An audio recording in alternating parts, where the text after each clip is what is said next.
Shikhala Tore Antare within herself, Vismita surprised, Shachi Mother Sachi Balila replied, Tahare unto him, Mati dirt, Kaite to eat, Jnana Yoga philosophical speculation, K who, Shikhala taught, Tore you. Translation and purport by His Divine Grace A.C. Bhaktivedanta Swami Prabhupada. Srila Prabhupada Ki Jai. Astonished that the child was speaking Mayavad philosophy, Mother Sachi replied, "Who has taught you this philosophical speculation that justifies eating dirt?" Please repeat. Astonished that the child was speaking Mayavad philosophy, Mother Sachi replied, "Who has taught you this philosophical speculation that justifies eating dirt?" Purport. In the philosophical discourse between the mother and the son, when the son said that everything is one, as impersonalists say, the mother replied, "If everything is one, why do people in general not eat dirt, but eat the food grains produced from the dirt?" Om Jnana Timidandasya Gyananjana Shalakaya Chakshu Unmilitam Jena Tasmai Shri Gurave Namaha. Nama Om Vishnu Padaya Krishna Prasthaya Bhutale Srimate Bhaktivedanta Swami Iti Namine. Namaste Saraswati Deve Gauravani Pracharine Nirvishesha Shunyavadi Paschatya Deshatarine. Jaya Shri Krishna Chaitanya Prabhu Nityananda Shri Advaita Gadadhara Srivasadi Gaura Bhaktavrinda. Hare Krishna, Krishna Krishna, Hare Hare, Hare Rama, Rama Rama, Hare Hare. Astonished that the child was speaking Mayavad philosophy, Mother Sachi replied, "Who has taught you this philosophical speculation that justifies eating dirt?" So, Sri Caitanya Mahaprabhu came for two main reasons. One, to experience the love of his greatest devotee, and also to spread the Dharma, or the spiritual religious practice for the age of Kali, the Sankirtan movement. And how he spread the Sankirtan movement, he did especially through actually showing how this Sankirtan was performed, just like this morning all the devotees were here. They were chanting, they were singing Hare Krishna mantra and other mantras in front of the deities. This is actually the religious process given in the Vedic literatures, which go back thousands and thousands of years in an unbroken chain in the Indian subcontinent. And in this particular age, this process of singing the names of God, singing these spiritual vibrations, is the means to attain ultimate realization. And Lord Chaitanya was predicted in Srimad Bhagavatam that Krishna Vanam Tvish Akrishnam Sangha Pangastra Parshadam Jagya Sankirtana Praya Yajanti Sumedasa, that people who are actually intelligent, Sumedasa, Su means very good or auspicious. Meda means intelligent. So Sumeda, people who are not just intelligent in the sense that they can work out how to become very powerful and very rich, or work out how to produce so many different material objects, but people who have Sumeda. Su means auspicious. Sometimes Lakshmi also is called Su. Very actual, true auspiciousness. So people who have actual auspiciousness, I think the battery ran out or something ran out. But people who have actual true intelligence can take to this process of Sankirtan. And not only did Lord Caitanya show how,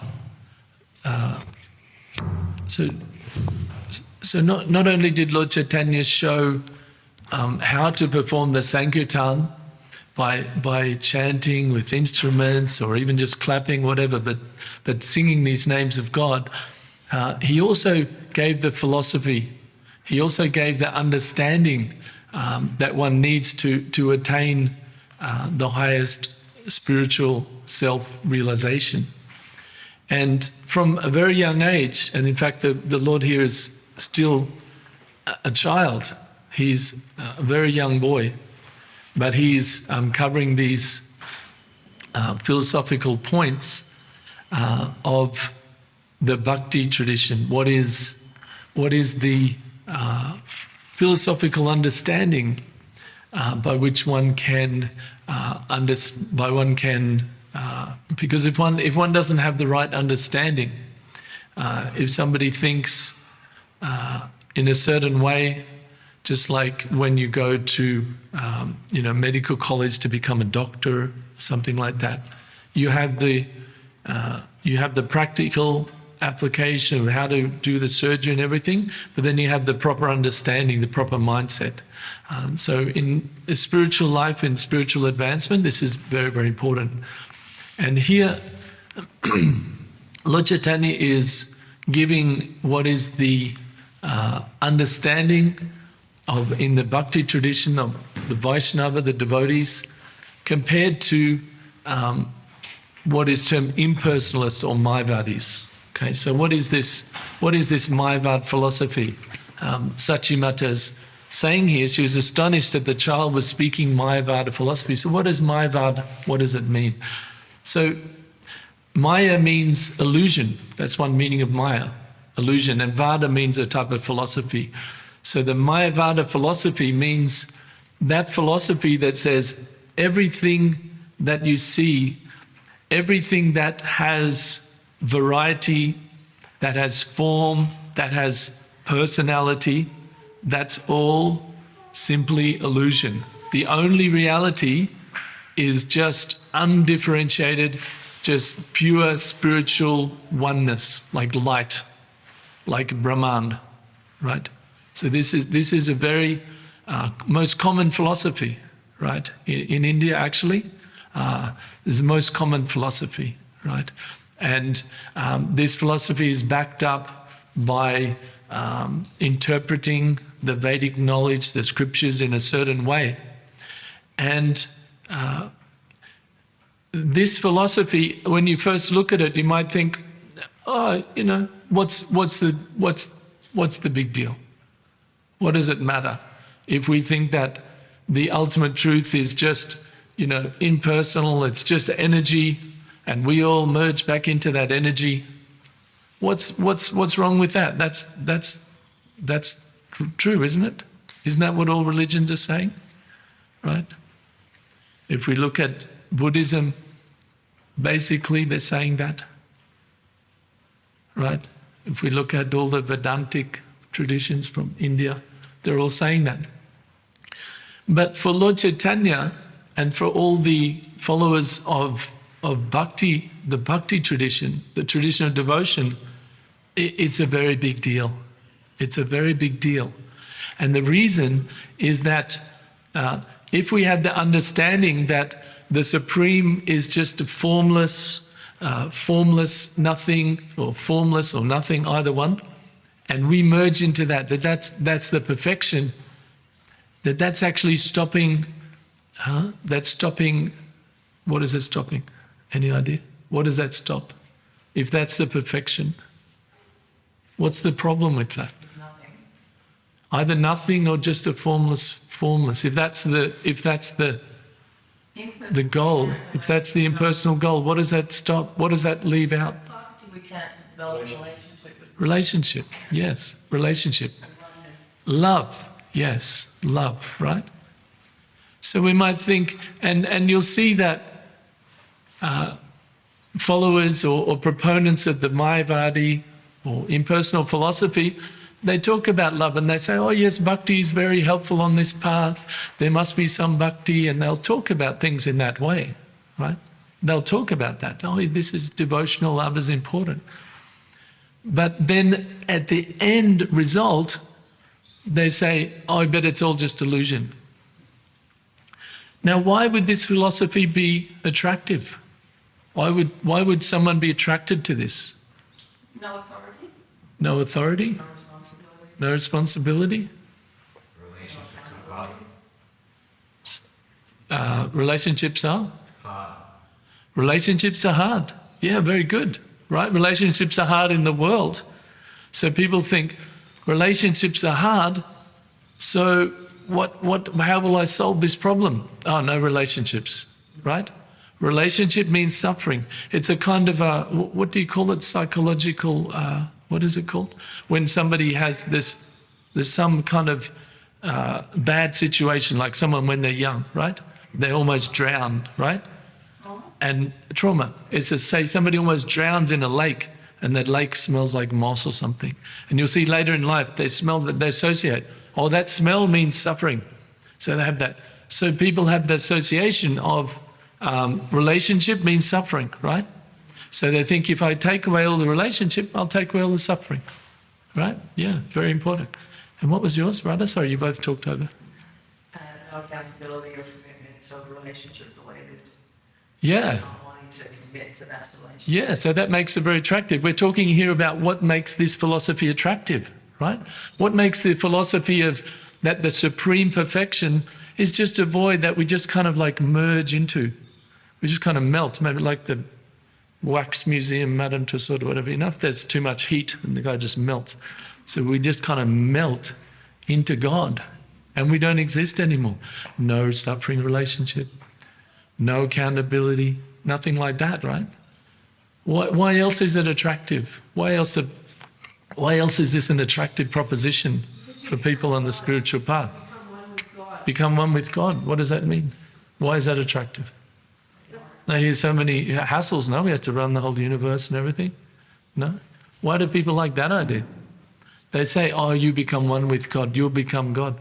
What do followers of the Mayavadi path in India, the really hardcore followers, how do they address each other? Anybody knows? You're God, I'm God. That's how they address everyone, but how to each other? The sannyasi, the ones who are actually liberated. They're liberated, they address each other like, how do they? You don't know? They address each other as Narayan. Yes, they address each other as Narayan, don't they? They say, oh, you are Narayan. You are the Supreme Lord. I am the Supreme Lord. We are both. Right? So why is that? Why are people like that? What's attractive about that? You want to be the enjoyer. You want to be the enjoyer, right? So you're thinking that here I'm suffering, here I have to do service, I have to do my bhakti, I have to do service, I have to do all these Vedic things, but ultimately I will become the supreme enjoyer. It's a very attractive thing, isn't it? Maybe everybody here is thinking, I think I like that philosophy, maybe. Maybe I'm in the wrong temple room. Yes? And what is the meaning of Prabhu, because I have also seen people saying Prabhu, right? In Yes. Tradition. So Prabhu is also. How is that different? Yeah. Like, how do you explain that aspect? That's really the core of the difference between impersonalism and bhakti right there, because they're talking each other's Narayan, you are God, I God. But Prabhu, when we say Prabhu, what we're really saying is I am Das, and our names all end with Das. Das means servant of, right? And so when we say Prabhu, what we're doing is we're putting ourselves in the servant position. We're saying Hare Krishna Prabhu, right? As soon as to just say that or to write it on an email or something, it's not a mere formality. Just to say that, we have to feel that. We have to put ourselves in that position, right? If we don't talk like that, if we just say, hey, you, blah, blah, something like that, right? Hey, what are you doing there? Hey, mate, or so, whatever it is in our language, we're taking the position of the superior, right? In Indian languages, right? It's very clear, right? The do me, ami, to me, tu is the lower one. In Bengali, in Hindi, same. The different ways you address people are different, right? In the West, it's just you. But in India, it's very clear. So Prabhu is like the topmost. We're addressing Prabhu, but we're not saying in a sense of you are God, not like you are the Supreme Lord Himself, but you are representative of God. You are servant of God, so I give you respect. I try to serve you. So this philosophy it's very attractive on many levels. And just to make it a little personal in my own experience, I remember that having this exact conversation with HG Deva Gaura, who's not here today, but he's somewhere around, many, many, many years ago. He'll be listening. He'll be listening. Haribol HG Deva Gaura. Hope you're listening to this. So I remember being a new bhakta, new devotee in the temple in Brisbane, and HG Deva Gaura was explaining to me this point that for the advanced devotees to think of merging into the Lord is a horrible feeling. They hate that feeling. They hate that idea because it's like, like, excuse me, like your dad doesn't exist. Imagine somebody telling you that. You love your father, right? And someone tells you, your father doesn't exist. That's the same thing. They're loving God. To them, God, Krishna is not just an idea or something. They're directly seeing Krishna. They're directly interacting and loving Him, serving Him. And then someone comes along and says, this is just illusion. There, you have no father, right? Imagine if you're in a prison house. You're in the prison house, and somebody says to you, oh, you have a father. You should do well here. Be a good person in the prison house. Then when you get out, you can again be with your father and your mother and your family and have a nice loving relationship. This is good, right? But imagine somebody comes in and says, you don't have a father. That's just an illusion. You don't have a father. There's no such thing as father. Just stay here and join the prison house. There's nothing out there. This is like the most violence, right, that somebody can do actually.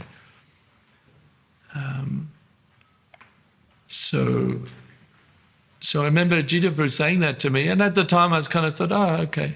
Yeah, I mean, I kind of understood it intellectually. But, I can say personally, like after chanting for so many years and following and reading and developing some little tiny portion of a drop of what the pure devotees actually have, just getting some tiny fraction of what Srila Prabhupada, what the acharyas have.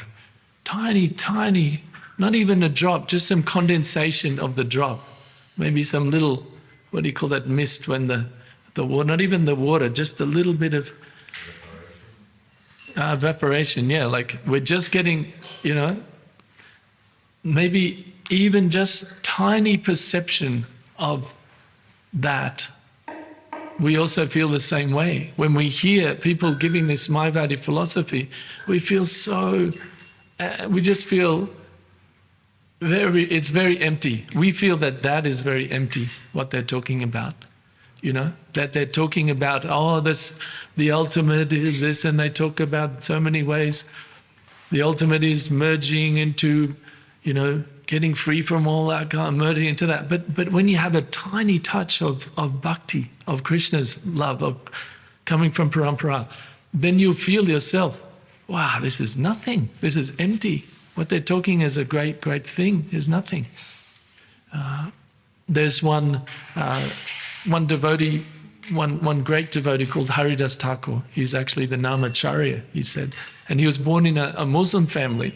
So he wasn't born in what to speak of not being a Brahmana or being in the, priestly class. He wasn't even born in the society, in the Hindu society, Vedic society at all. He was born in a totally different religion. But he took up this chanting so intensely that he became the Namacharya.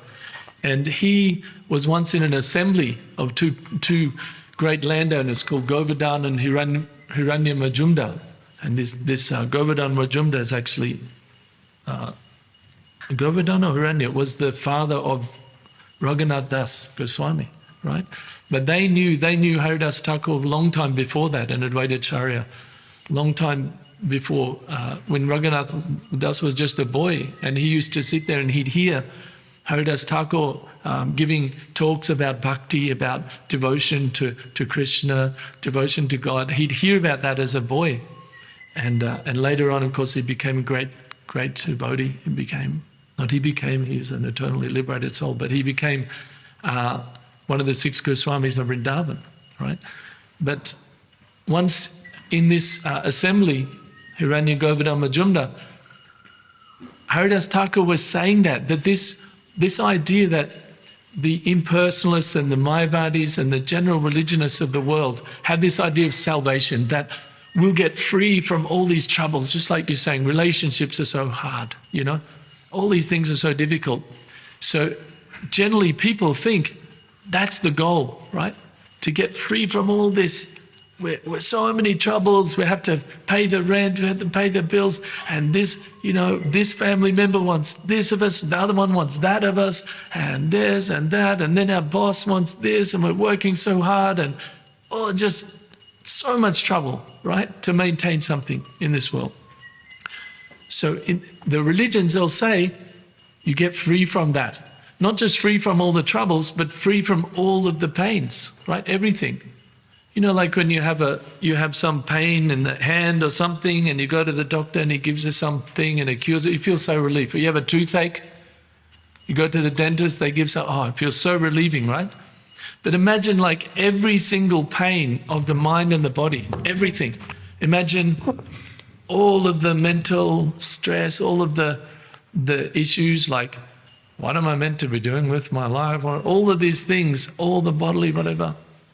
Of course, as you get older, the body becomes more obvious that it's not a great place of happiness. But imagine all of those gone, right? But Haridas Thakur was saying that liberation, that's just a tiny, tiny side benefit of bhakti, of actually loving the Supreme Personality of Godhead. It's a tiny side benefit. And there's one Mayavadi, the followers of this philosophy, sitting in the assembly, and he said, how can you say that? He said, to get liberation, you have to study for so many lifetimes, you have to do so many austerities and yoga system and this and that, and so many studies of Vedanta. Finally, after so many lives, you might achieve liberation. He says, you're just a sentimental devotee, such a sentimentalist. You're just dreaming. You think just by chanting, just by talking some names, you'll be able to get liberation. I say, if this isn't true, I curse you that your nose is going to fall from your face like this. And of course, this assembly of Brahmins, everybody's like very like cultured and very nice. And he just stands up and starts blasting Haridas Thakur in front of everyone. And this Govardhan Hiranya, they were horrified. Oh, and there was an uproar. So they basically just threw this guy out. He was the most worshipful person, Haridas Thakur. And right in front, he just cursed him that his nose is going to fall off. So what happened, of course, Haridas Thakur, being extremely humble, said, well, okay, if what I say is not true, that just by a small reflection of the holy name, you can get liberation, I chop off my own nose. No problem. I chop off my own nose, if that's not true, because he knew it's true. And then it didn't go well for this Gopal Chakravarti.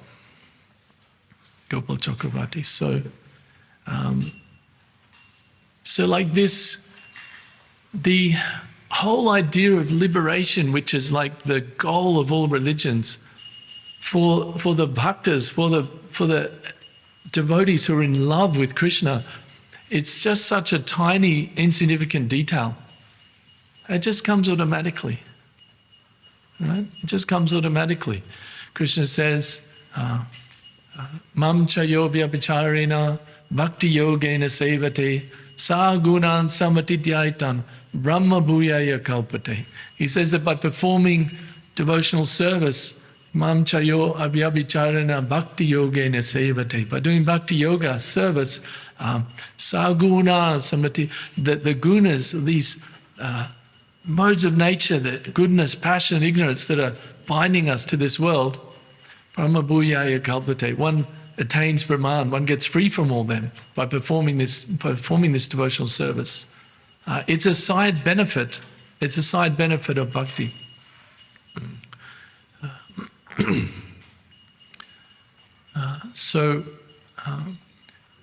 This point, the Mayavada point, is that all varieties are illusion, everything's illusion. But the Vaishnava point is this: it's not that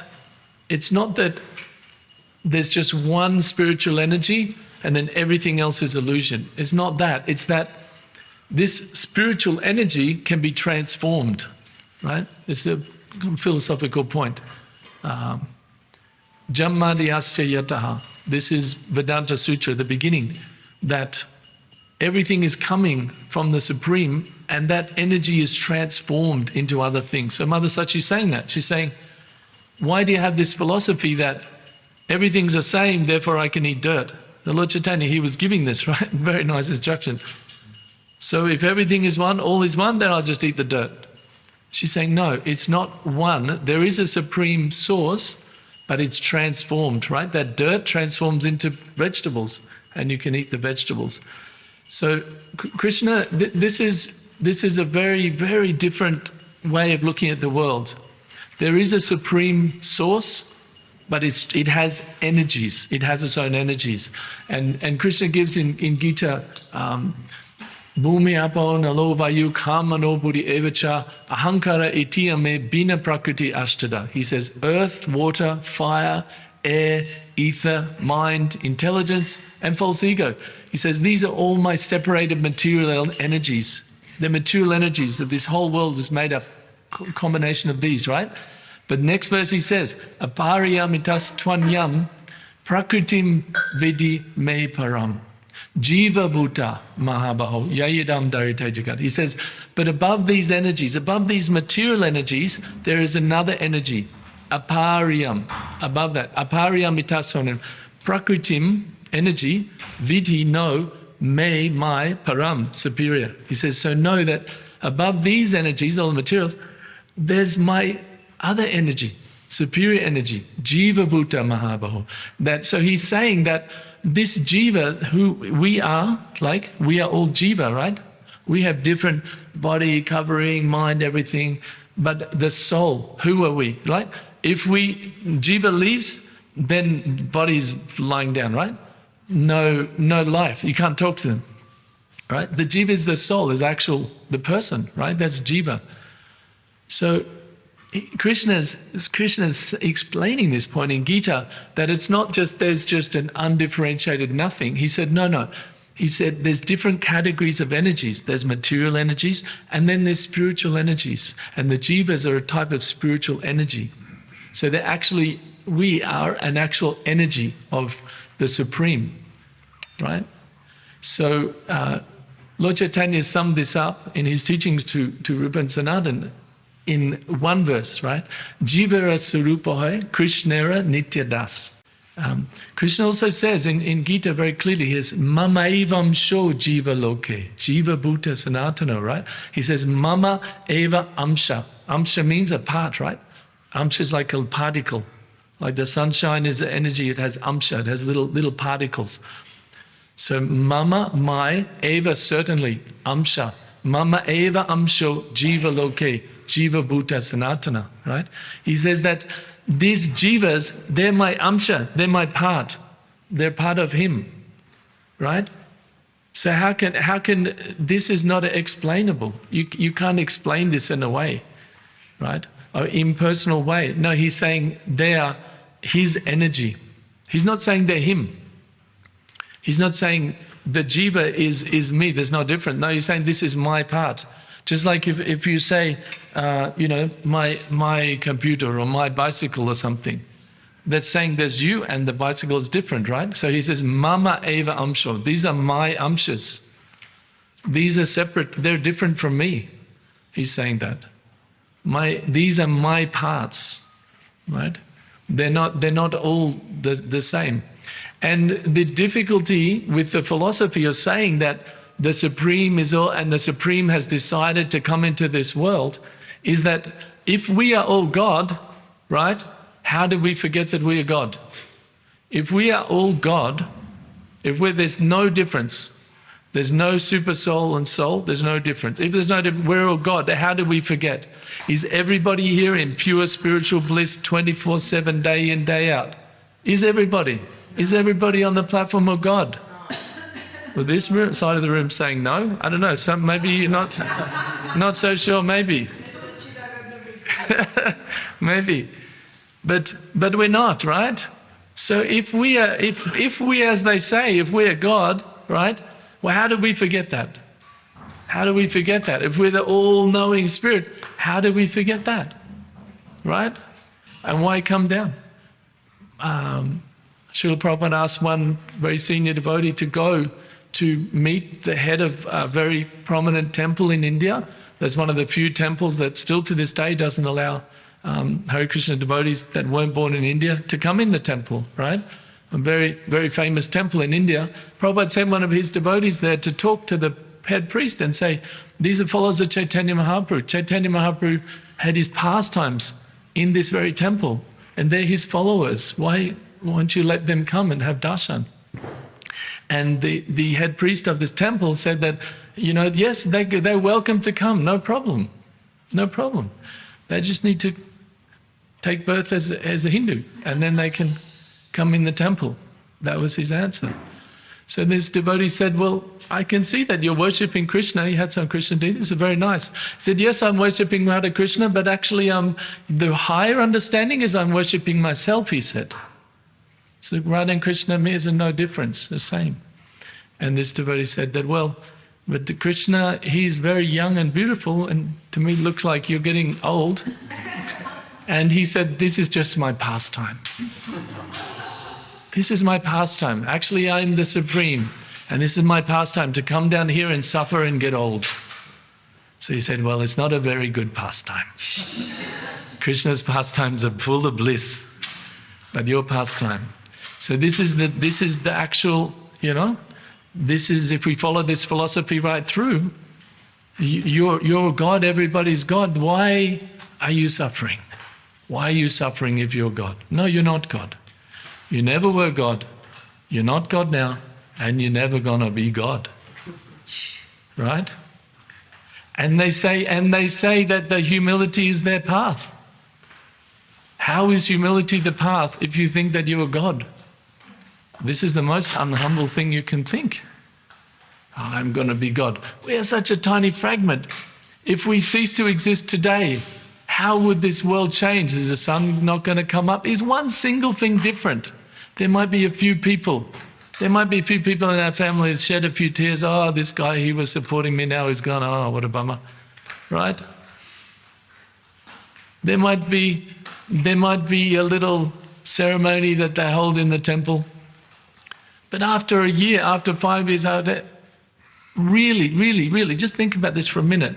If we did not exist, would this world be any different? How different would the world be? How different? 7 billion humans, what to speak of all the other animals. We are so insignificant, right? We're so insignificant. Krishna is explaining, we're a tiny jiva soul. Eternally, we are connected to the Lord, just like, some little screw in a helicopter is important when it's connected to the helicopter. Connected to the Supreme, we have meaning. But on our own, we're very insignificant, right? So to think that we're God, we're saying, it's extremely, it's not humble. It's not humility, right? So these are the things. And Srila Prabhupada, we see that he made his pranam mantra, right? We spoke pranam mantra of Prabhupada in the beginning of the class, right? And the second one is Namaste Saraswati Devi Gauravani Pracharine Nirvishesha Shunyavadi Paschatya Desha Tarine, right? So Prabhupada wrote that for a reason. And there were so many things going on in the West, right? He could have said, Papa, Moha, the sin, the illusion, Avedic philosophy. He could have said so many things, but what did he say?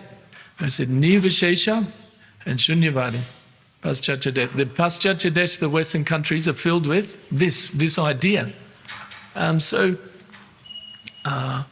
We may not really think, what's a big deal? We may not think such, but the very advanced devotees, the more and more advanced the devotees become, they take this very seriously, right? Very seriously. Why? Just like we said in the beginning, right? It's like Radha was saying, we're all saying, it stops the love. It stops you loving. They're in pure, ecstatic, eternal, spiritual love. Like we can't even understand. That word doesn't even, we think of love like some movie or something. What do we know about love? What do we know about love? Come on, really. When we read these pastimes of the great souls, they talk about the love they have in the spiritual world. We have a tiny, like, of that, right?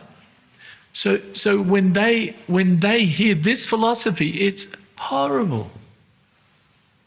You're saying, I can't love my Lord? I can't love the most, intense feeling that they have. So for them, it's very, very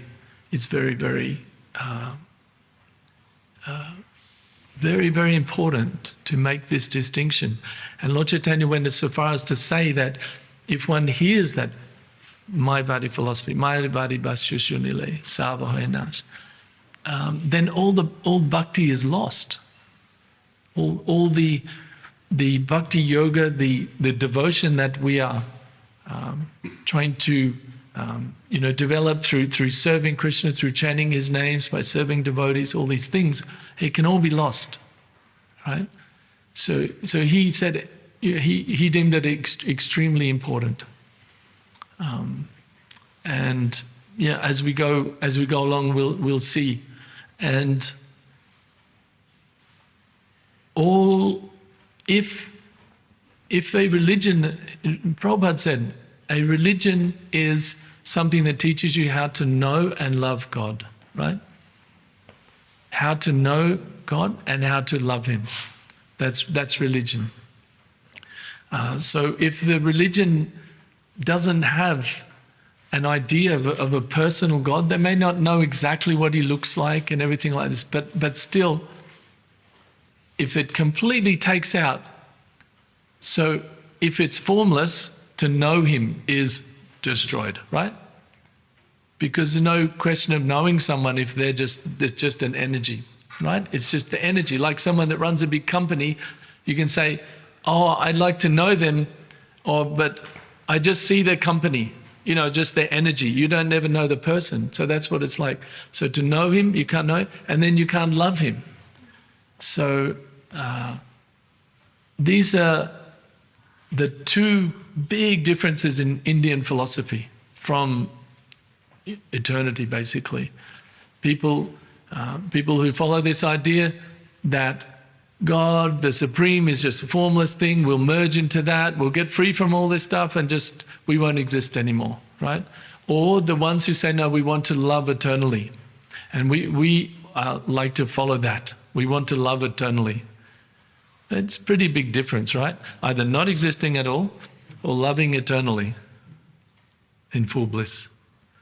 So we take this second option. Okay. Hare Krishna. Thank you very much for coming to the class. Very nice turnout. Is there any questions or?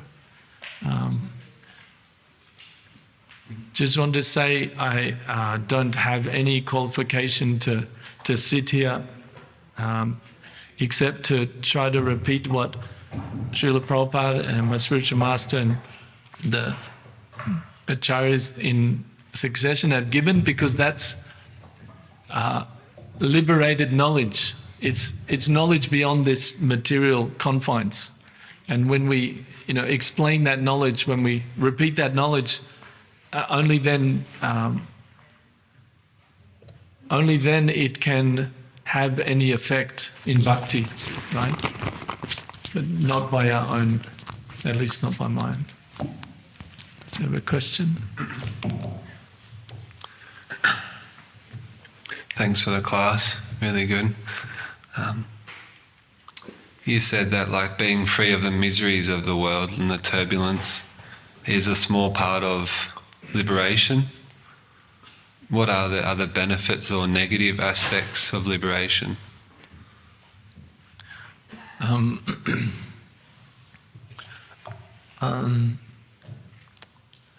you explain a bit more what the question is? I'm not sure exactly. Yeah, like the way I received it was like there's so much turbulence here in the world and we're struggling day to day, like you said, paying rent and stuff. And then you articulated that being free of that was such a small aspect of the liberation. And what I'm curious is like what else is there in terms of benefits or even negative like aspects? So, so the word liberation can have different meanings according to who's saying, and the liberation that is described by Mayavadis or followers of Buddha or followers of Vedantic impersonal philosophy from India and many other things. Basically, any process that doesn't have a knowledge of a spiritual reality where there's personality and activity, right? So any religious process that doesn't have that, they're not focused on going into something. They're focused on getting out of this. That's their goal: salvation or liberation. Yeah. So that's that definition of liberation. What the bhakti yogis will say is liberation is getting out of that, but then getting into the spiritual world, if you want to say. A world that there's still interaction, there's loving relationships, there's activity, but there's no birth, death, old age, or diseases. So, just like, Prabhu, what's your name, sorry, Prabhu? Bhakta Anton. Bhakta Anton, thank you. Just like Bhakta Anton was saying that people really like the idea of, getting free from relationships, because relationships are very hard. So it's kind of like throwing the baby out with the bathwater, right? So they think relationships are very hard, so let me get rid of this idea of relationship and then I'll be happy. I won't have that, problem, suffering. But the Vaishnavas, the Srimad Bhagavatam and the Bhakti texts explain to us that we are by nature active and loving. That's not just a product of Maya, or it's not just a product of a temperamental situation. It's actually the very nature of our soul is to want to have relationship and exchange love with other souls. It's actually by nature. So if we try to take away that relationship, We can't do it, and we can succeed for some amount of time. There's actually some text, and this is not from the Bhakti text, but there's some text in the Jyotish realm where they say that actually, if you have this philosophy that there's nothing after death, you can stay just sort of inert for like lifetimes and lifetimes and lifetimes. But when that faith runs out, and there's always some doubt in people that maybe there is something after life, maybe there is something. So when that faith runs out of there being nothing, then that little bit left over, then they'll come and take birth again. So I'm just giving another example that people think that I'll solve everything by becoming nothing. But the trouble with that is you can go. It's called impersonal liberation. You can get liberated and be in the Brahman, but at some point you'll come back down because you don't have spiritual activities. You haven't cultivated how to do spiritual activities, and that's a whole science in itself. That's the science of Bhakti Yoga, is doing spiritual activities. But when you develop that, gradually the material activities become less of a bondage and distraction on you, and gradually the love for Krishna awakens, and then gradually that love actually fructifies into deep attachment, and then to actually want to serve Krishna in a particular form. There's different particular relationships in the spiritual world, or maybe in form of Narayan, different forms. So when one has developed that, then the soul is satisfied because it's actually doing something. It's exchanging love, and it's way more, a million, trillion times more than the love you can exchange down here, because we're covered in all this dead matter. So then you can stay there in that liberated state. You can stay there. You see? Does it make sense? Yeah. Obviously, it's not going to be digestible. Thank you. Like, obviously, it's not going to be digestible right here and now and just understood. But thank you for your answer. Theory. Yeah, that's okay. But the idea is that if we, you got a question?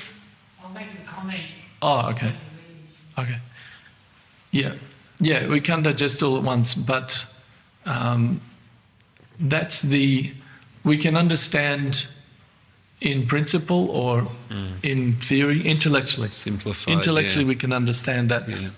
Bhakti Yoga is giving an positive engagement to the soul and a spiritual engagement. And by that spiritual engagement, we naturally give up the lower engagement, just by nature. Yeah, so it's like our inherent nature of the spirit is to be in activity and have relationships and a sort of duality, me then Krishna.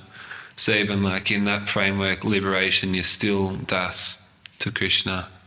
Is still dust to Krishna? Yeah, right. Yes. Yeah. But you're not taking birth, death, and the turbulence of this material exactly. suit. And just that word dust, we have a lot of bad connotations in this world, because every time we try to serve someone, they exploit us. Okay. Because they're not perfect. They're conditioned like we are, and we exploit others, and it just goes on. But in this pure realm, there's no. Imagine, you see, the essence of dust. Like when you serve someone you really love, your mom or whatever, and you serve her a nice cup of tea. Oh, thanks, love. That love, right? That just serving someone.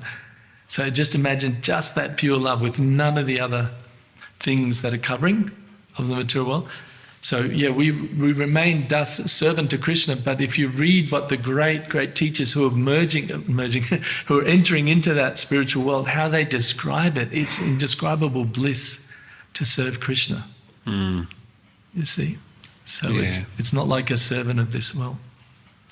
Thank you for the question. Hare Krishna. Thank you. Yes, Prabhu. Bhakta Anton. We had Vasa first with his comment. He had a comment. Maybe we can take the question first. He can give his comment later. Thank you for the class, Prabhuji. I have a question. In Bhagavad Gita, Krishna explains to Arjuna that he comes back and sets a religion again and again when the religions fall down. And Krishna is explaining he is not opposed of idea for people worshipping Indra, for example. He's not opposed. No, he says, well, people who worship Indra get very quick material results. Yeah. He just suggests that there is more benefits of doing something else, but he doesn't oppose of that idea. Yeah. My question is it's a two-part question. Well, he set up the system. They're his demigods, so why would he oppose it? Yes, so It's not like it's somebody else's system, it's his system. is system of Madhavati also been set up by Krishna?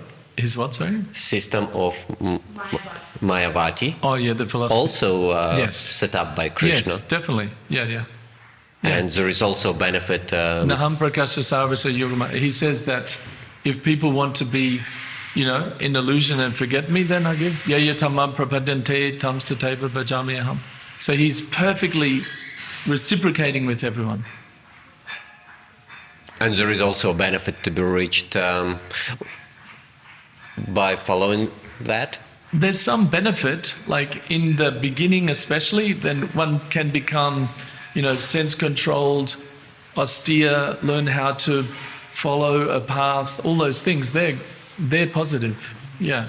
So you see, there's two kinds of, you're getting into a bit more subtleties here, but they're described as the Brahmavadi and the Mayavadi. And the Brahmavadi is like the four Kumaras, they and Sukadeva Goswami, they focused on getting free from the material world. That was their focus. And they didn't really focus on bhakti to Krishna directly, but they followed everything. So then as soon as they come in contact with Krishna, they smell the tulsi from Narayan's feet, right? Do you know the story? You know that story? No. There's devotees called, so one devotee is called the four Kumaras. They're liberated. They're free from all the effects of the world, but they don't have bhakti yet, right? So as soon as they come in contact with Krishna, then immediately they become the topmost devotees.